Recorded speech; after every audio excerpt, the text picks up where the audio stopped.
కళ్యాణ కార్యక్రమంలో డాలర్ పంతులు గారు మరియు ఆలయ కమిటీ చైర్మన్ గారి నృత్యం భక్తులను ఎంతగానో ఆకట్టుకుంది.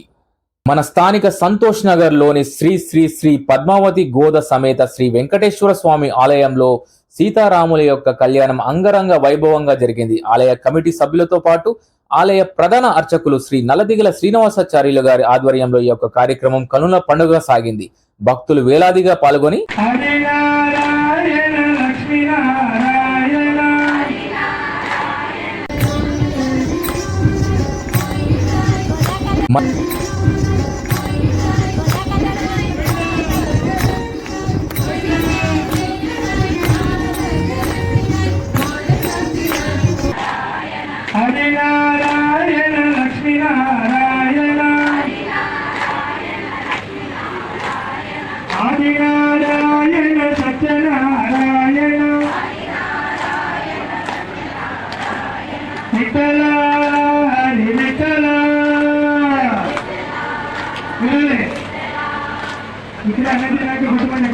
కళ్యాణ కార్యక్రమంలో డాలర్ పంతులు గారు మరియు ఆలయ కమిటీ చైర్మన్ గారి నృత్యం భక్తులను ఎంతగానో ఆకట్టుకుంది.